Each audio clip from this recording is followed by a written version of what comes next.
കിടന്ന ഒച്ചയും ബഹളവും എല്ലാം കേട്ട് കഴിഞ്ഞപ്പോഴത്തേക്ക് രാജചേട്ടൻ എന്നെ വിളിച്ചു, ഷാജിയെ എന്ന് വിളിച്ചു. നമുക്ക് ഒറ്റയ്ക്കൊന്നും ആർക്കും കയറി ചെല്ലാൻ പറ്റില്ല. 6-7 പോലീസുകാർ വന്നിട്ട് പോലും ഒന്നും ചെയ്യാൻ പറ്റാത്ത സ്ഥിതിക്ക് നമുക്കൊന്നും ഒറ്റയ്ക്ക് കയറി ചെല്ലാൻ പറ്റത്തില്ല. നമസ്കാരം, എവർക്കും ജാഗ്രത ന്യൂസിലേക്ക് സ്വാഗതം. കോട്ടയം കുമാരനെല്ലൂരിൽ ലഹരിക്കടിമയായ മകൻ പിതാവിനെ കുത്തിക്കൊന്നു. ഇന്ന് രാവിലെ 11:45 നാടിനെ നടക്കിയ ഈ സംഭവം.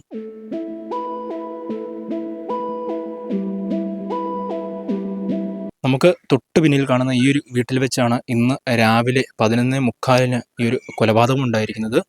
വീട്ടിലുണ്ടായ വാക്കുതർക്കമാണ് ഈ ഒരു കൊലപാതകത്തിലേക്ക് എത്തിച്ചിരിക്കുന്നത്. ഇദ്ദേഹം പിതാവിനെ ഉപദ്രവിക്കുകയും അങ്ങനെയുള്ള പ്രശ്നങ്ങൾ ഈ നാട്ടിലും വീട്ടിലും ഉണ്ടായിരുന്നു എന്ന് നമുക്ക് അറിയാനായിട്ട് സാധിക്കുന്നു. കുമാരനെല്ലൂരിൽ ലഹരിക്കടിമയായ മകൻ അച്ഛനെ കുത്തിക്കൊല്ലുകയായിരുന്നു. ഇന്ന് രാവിലെ കുമാരനെല്ലൂർ മേൽപ്പാലത്തിന് സമീപം മകൻ്റെ കുത്തേറ്റാണ് അച്ഛൻ മരിച്ചത്. കൊല്ലപ്പെട്ട കുമാരനെല്ലൂർ താഴത്ത് വരിക്കതിൽ രാജുവിൻ്റെ മൃതദേഹം ഇപ്പോൾ കോട്ടയം മെഡിക്കൽ കോളേജ് ആശുപത്രിയിലെ മോർച്ചറിയിലേക്ക് മാറ്റിയിട്ടുണ്ട്.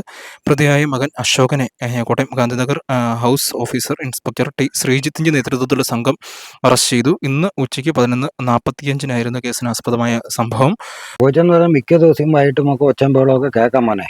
ഇപ്പം അവന് മേലാത്തല്ല, അവൻ ചിലപ്പോൾ ഒറ്റയ്ക്ക് കിടന്ന് കാറും. ഇന്ന് രാവിലെ തന്തയും മോനുമായിട്ട് വിഷയമായിരുന്നു തോന്നുന്നു.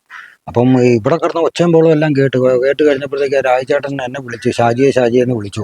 നമുക്ക് ഒറ്റയ്ക്കൊന്നും ആർക്കും കയറി ചെല്ലാൻ പറ്റില്ല. 6-7 പോലീസുകാർ വന്നിട്ട് പോലും ഒന്നും ചെയ്യാൻ പറ്റാത്ത സ്ഥിതിക്ക് നമുക്കൊന്നും ഒറ്റയ്ക്ക് കയറി ചെല്ലാൻ പറ്റത്തില്ല. ലാസ്റ്റ് ഇപ്പം പോലീസുകാർ വന്നപ്പോൾ ഇവന് അശോകനെ വിളിച്ചിട്ട് അശോകൻ കണ്ണു തുറക്കുന്നില്ല. കാരണം പോലീസുകാർ ഇവിടെ നിന്നിട്ട് ഒരു 8-10 വണ്ടി വന്ന് CM കാര്യങ്ങളെല്ലാവരും കൂടെ ചവിട്ടി കയറി അതിൻ്റെ അകത്ത് വിളിച്ചിട്ട് എഴുന്നേക്കുന്നില്ല. ഇവർ പൊളിച്ച് വീടിൻ്റെ അകത്ത് കയറി. അല്ലാതെ പറ്റത്തില്ല ഇവനെ പേടിച്ചിട്ട് ഇവര് കൈയും കാലും എല്ലാം കൂടെ കൂട്ടി കെട്ടിക്കഴിഞ്ഞ് രാജചേട്ടൻ്റെ അടുത്ത് വന്നപ്പോൾ രാജചേട്ടൻ്റെ തലയ്ക്ക് പുറയുന്ന ബ്ലഡായിരുന്നു. ഈ ബ്ലഡുമായിട്ട് നേരെ ഞങ്ങൾ വണ്ടിക്കകത്ത് കയറ്റി അവർ നേരെ സ്റ്റേഷനിലോട്ട് കൊണ്ടുപോയി. അവർ നേരെ ഇവനെ സ്റ്റേഷനിലോട്ട് കൊണ്ടുപോയി പുള്ളീനെ ആശുപത്രി കൊണ്ടുപോയി കഴിഞ്ഞ് ഒരു 10 മിനിറ്റ് അടുത്തായില്ല. അതിനുമ്പ് പറഞ്ഞു പുള്ളി മരിച്ചു പോയെന്ന് പറഞ്ഞു. വീട്ടിൽ തന്നെ വെച്ച് വീട്ടിൽ വെച്ച് തന്നെ മരിച്ചു കാണുമായിരിക്കുമല്ലോ. അതാണല്ലോ. അപ്പം പൊക്കൊണ്ട് പോയപ്പോൾ തലയുടെ പുറകിൽ ഒരു ചെറിയൊരു ഇതുണ്ട്, ബ്ലഡ് ഒലിച്ചുകൊണ്ടിരിക്കുകയായിരുന്നു. ഞങ്ങളുടെ മുണ്ടാലൊക്കെ ചോരയായിരുന്നു. രാജുവിൻ്റെ മകൻ അശോകൻ ലഹരിക്ക് അടിമയായിരുന്നു.